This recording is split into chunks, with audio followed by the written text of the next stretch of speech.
முதலாவதாக ஏன் புதிதாகனா விருப்பங்கள் புதிதாக வேண்டும். நான் வேகமா சொல்ல போறேன். 1 கொரிந்தியர் 2ஆம் அதிகாரம் 15-16. எங்களுக்கோ கிறிஸ்துவின் சிந்தை உண்டாயிற்று. எல்லாரும் சொல்லுங்க, எங்களுக்கோ கிறிஸ்துவின் சிந்தை உண்டாயிருக்கிறது. உண்டாகும் எழுதியிருக்கா பாருங்க, நல்ல பாருங்க. உண்டாகும் எழுதியிருக்கா, உண்டாயிருக்கிறது. ஹalleluya. இப்போ நீங்க இத கண்டுபிடிச்சிட்டீங்களா? இனி பிசாசு உங்களை வந்து தொட முடியுமா, டிஸ்டர்ப் பண்ண முடியுமா, தொந்தரவு பண்ண முடியுமா? முடியவே முடியாது. இந்த இடத்துல நம்ம வாசிக்கிறோம், ஆவிக்குரியவனுக்கு தான் எல்லாமே ஆராய்ச்சி நிதானிக்க முடியுமா. யார் ஆவிக்குரியவன்? பரிசுத்த ஆவியை பெற்றுள்ளவர்கள், புதிதாக்கப்பட்டவர்கள். அப்போ ஆவிக்குரியவர்கள் எல்லாத்தையும் ஆராய்ந்து நிதானிக்க முடியும்.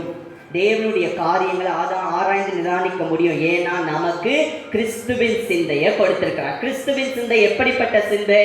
பரிசுத்த சிந்தை. கிறிஸ்துவின் சிந்தை அன்பின் சிந்தை. கிறிஸ்துவின் சிந்தை விசுவாச சிந்தை. கிறிஸ்துவின் சிந்தை பிசாசை எதிர்த்து நிற்கிற சிந்தை. ஹalleluya, ஹalleluya.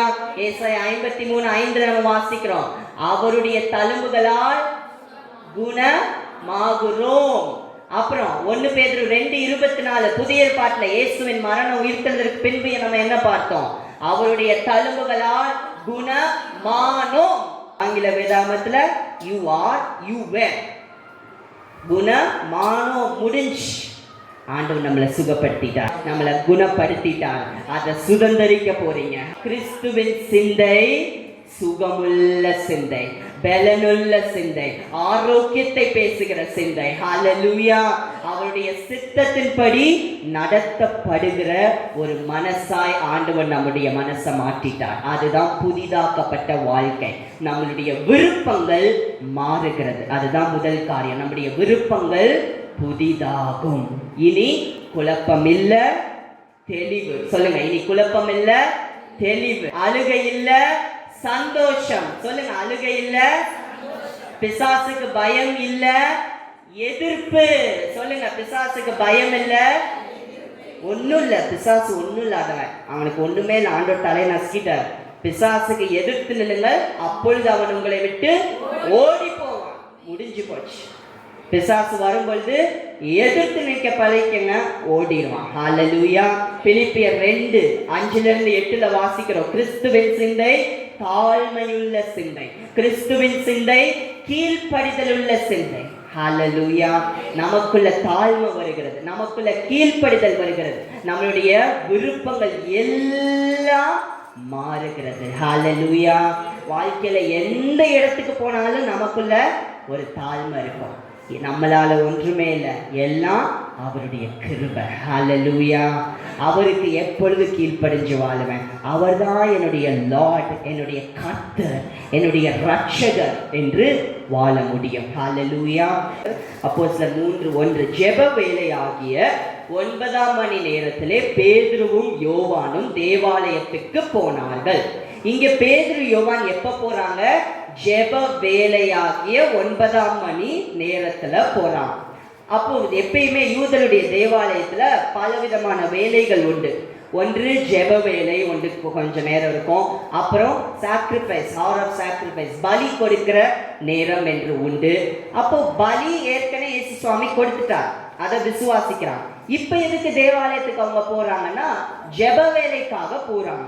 அப்போ ஜெப வேலையில அவங்க தேவாலயத்துக்கு போகும் பொழுது பேதுருவும் யோவானும் போறாங்க. பேதுரு யோவான் யாரு? மத்தேயு 4:18-22 படிச்சு பார்த்தீங்கன்னா பேதுரு யோவான் 2 பேருமே மீன் பிடிக்கிறவர்கள், மீன் பிடிக்கிற தொழில் செய்கிறவர்கள். அப்போ பயங்கரமா பயப்படுகிறவங்க, காற்று கடல் வந்தப்ப கூட பயந்தவங்க, விசுவாசமே இல்லாம இருந்தவங்க. இந்த 3ஆம் அதிகாரத்துல வாசிக்கிறோம், நடக்க முடியாத ஒரு மனிதனை பார்த்து எழுந்து நட என்று சொல்றாங்க. இதுக்கு காரணம் என்னன்னா, அதுக்கு முன்னாடி உள்ள அதிகாரத்துல வாசிக்கிறோம், அப்போஸ்தலர் 2ஆம் அதிகாரத்துல அவங்களுடைய மனசு புதிதாயிடுச்சு. எப்படி புதிதாச்சு? பரிசுத்த ஆவியானவர் அவர்களுக்குள்ள வந்து விட்டார். ஹalleluya, ஹalleluya. இப்ப இயேசு சுவாமி பரலோகத்துக்கு எடுத்துக்கொண்ட பிறகு கிட்டத்தட்ட 10 நாட்கள் அவங்க பரிசுத்த ஆவியானவருக்காக காத்திருந்தாங்களாம். 10 நாட்கள். ஒரு நாள் இல்ல, 2 நாள் இல்ல. ஒருவேளை அவங்க யோசிச்சிருக்கலாம், சுவாமி சொல்லிட்டு பரலோகத்துக்கு போயிட்டார், அப்போ நான் கொஞ்ச நேரத்துல பரிசுத்த ஆவியானவர் அனுப்பிச்சுவார் போலன்னு கூட நினைச்சிருக்கலாம்.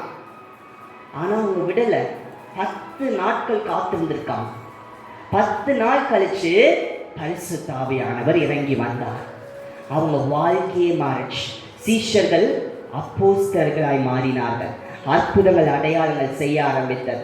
அப்ப அது வரைக்கும் அந்த சீஷர்கள் எப்படிப்பட்டவங்க? இந்த பேதுருலாம் நீங்க படிச்சு பார்த்தீங்கன்னா ரொம்ப காமெடியா சிரிப்பா இருக்கும். பேதுரு, யோவான்லாம், பேதுரு சொல்லுவார், ஐயோ வரி கட்டுறதுக்கு பணம் இல்லையே அப்படிம்பாரு. அப்புறமா ஐயோ சாப்பாடு இல்லையே, ஒண்ணுமே இல்லையே, என்ன கொடுக்கறது, எப்படி ஜனங்க போவாங்க? ஒரு அற்புத அடையாளத்துல விசுவாசம் இல்லாம இருந்தவங்க. ஆனா பரிசுத்த ஆவியானவர் வந்த பிறகு அவங்க விருப்பமே மாறிடுச்சு. என்ன விருப்பமா மாறிச்சு? இனி வெள்ளி பொண்ணு கொடுத்தெல்லாம் நான் உதவ மாட்டேன், எழுந்து நட, அவ்வளவுதான். பரிசுத்த ஆவியானுடைய வல்லமை உங்களுக்குள் இருக்கிறது.